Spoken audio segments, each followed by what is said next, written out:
So the species we are aiming to protect are Hawaiian petrels and Newell's shearwaters.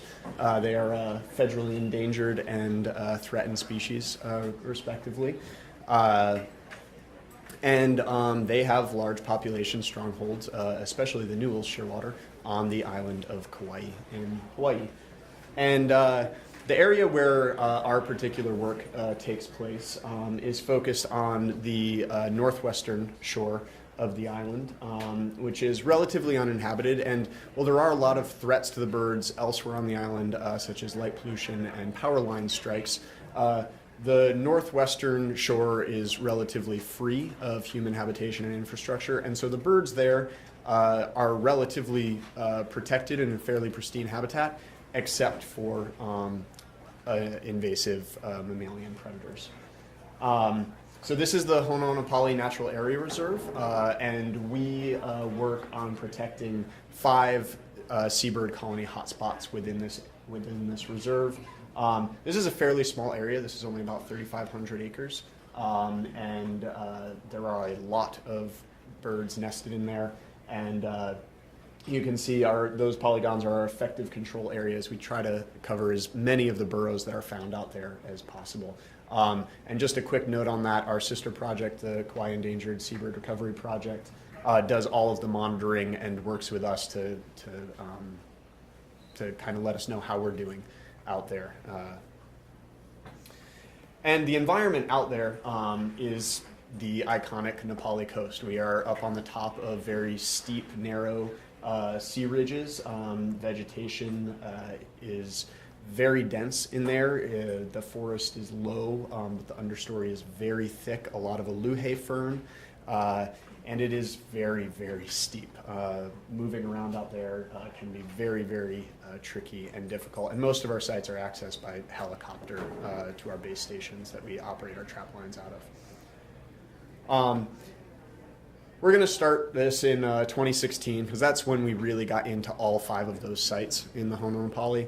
And our cat control in 2016 was focused mainly on baited tomahawk, so the kind of cage trap you would get at a hardware store to get a raccoon out of your backyard or something like that. And we were also using baited conibears. So conibears are a lethal trap, but they were both set in the same way, essentially, with bait that the cat had to enter the trap to get to, and then the cat was captured.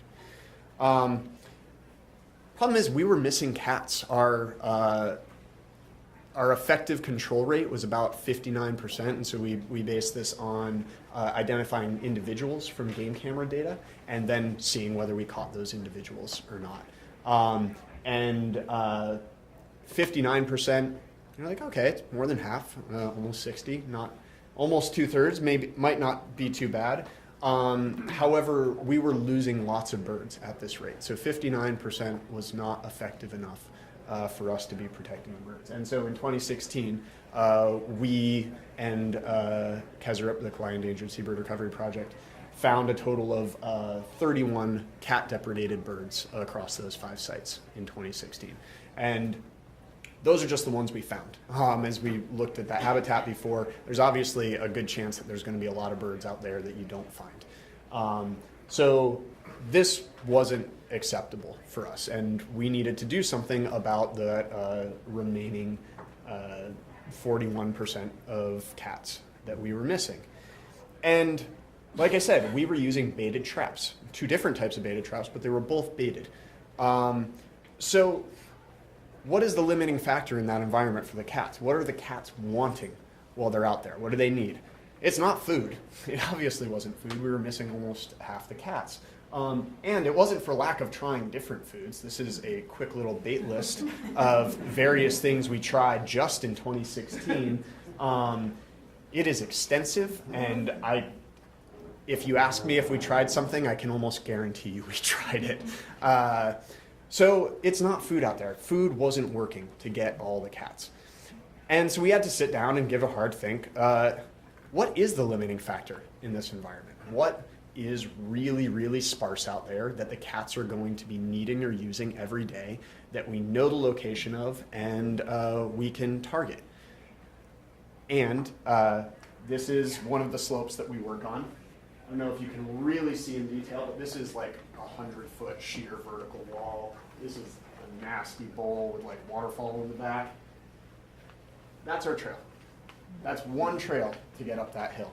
And so the answer to this we came up with is movement routes are limiting. In this environment, in this type of vegetation out on these ridges, the most limiting factor for the animals out there was where they could move.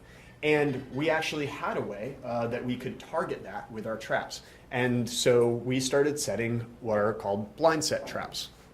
And blind set traps are traps that have no bait, have no lure. You set them in trail bottlenecks where the only way to move through that location is through the trap. And we set two types. We set blind set conibears, so again, those lethal spring-driven traps here. This is a trail that we've closed off, and the movement is through that trap. And over here, this is also a trail. There's a double-door tomahawk in there, so that's a live cage trap. Both doors are open. The only way to pass through that bottleneck in the grass is to go through the tomahawk.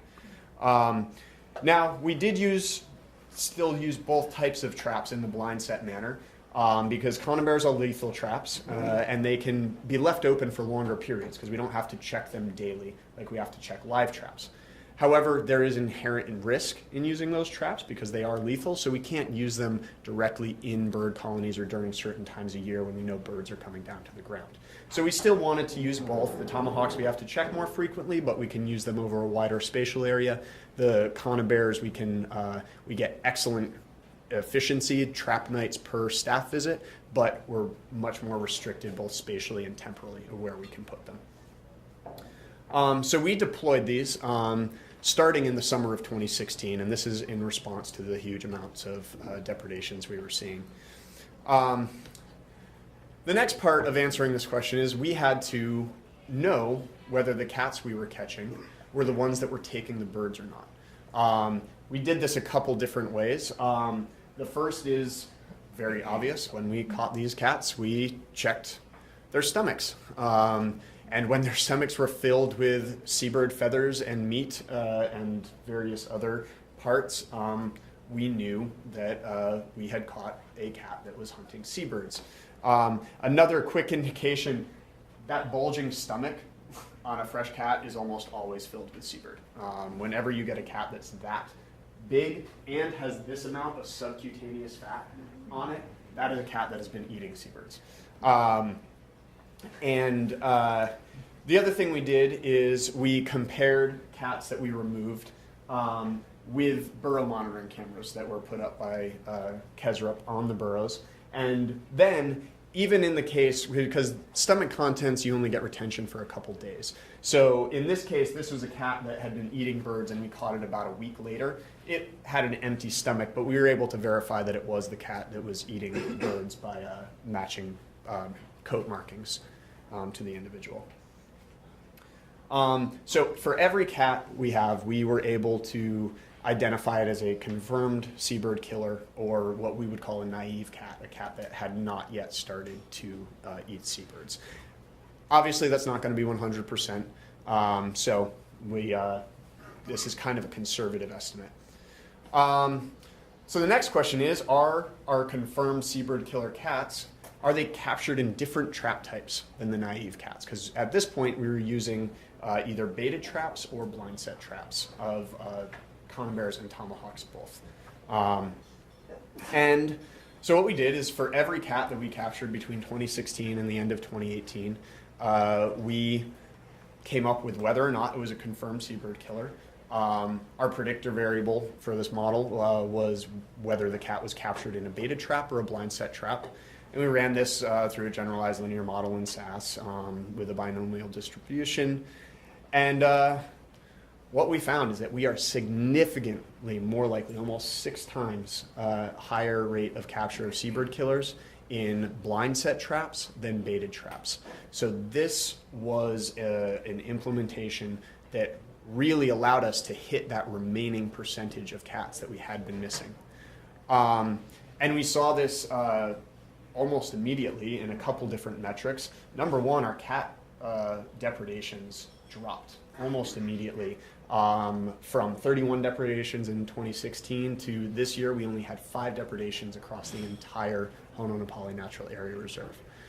In addition, our cat removal rates have started to climb. We're not, 100%, and I don't think we'll ever get to 100%, but we're now hovering between around 72% on average, with some of our sites as high as 100%. Every cat we detected on some sites, we managed to capture.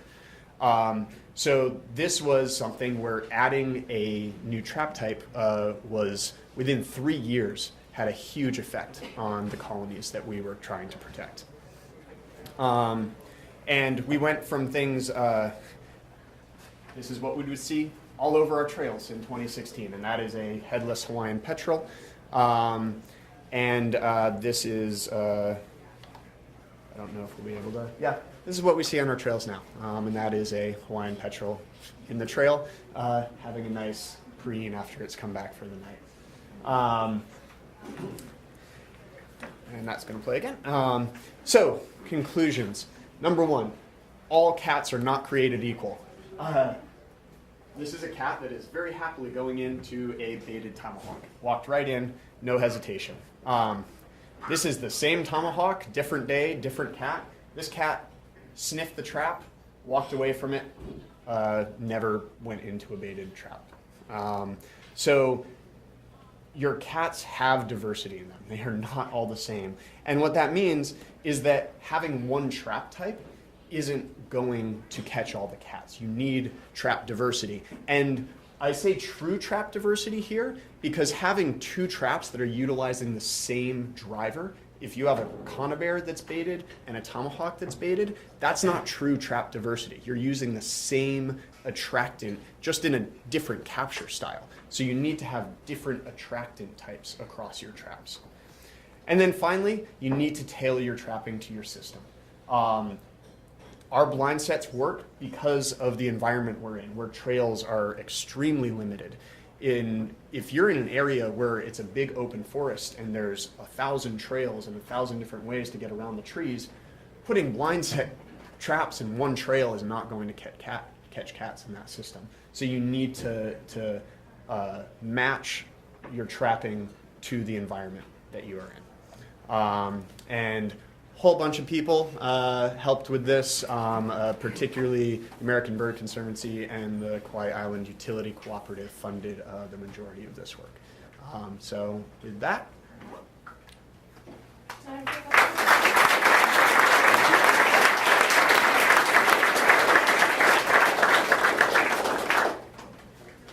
Yep. What's the population growth rate of cats? That is, like, how efficient do you have to be for your trapping to keep up with the research? Yeah, so that's a really tough question. I will say that we haven't seen cats breeding in the NAR since 2016. So one of the things this has done is also stop the amount of time each individual cat spends in the natural area reserve. 2016 and prior, we would have cats that we would see across multiple years, and we would see them with kittens, and that we haven't seen anymore. We know just from our detection of individuals, which again is not 100%, we estimate around probably 40 to 50 individuals in this area across the entire year. And it's transient. They tend not to be resident. Yeah? Do you or has anyone else you know of used a scent lure, like you might use to trap lynx or bobcat? Yeah, so we employ a variety of scent lures. On that bait list were a bunch of scent lures. One of the problems is being able to translate a response to scent into a capture, because cats are able to get their fill of a scent without needing to enter a small enclosed trap space. One thing we actually see a lot is cats will come up to traps that are baited with scent lures and spray the entire trap and then move on, which is really frustrating. But yeah, that is something, and we have gotten a few captures with it, and so it's something we're experimenting with. Again, the more diversity in the sets out there, the better.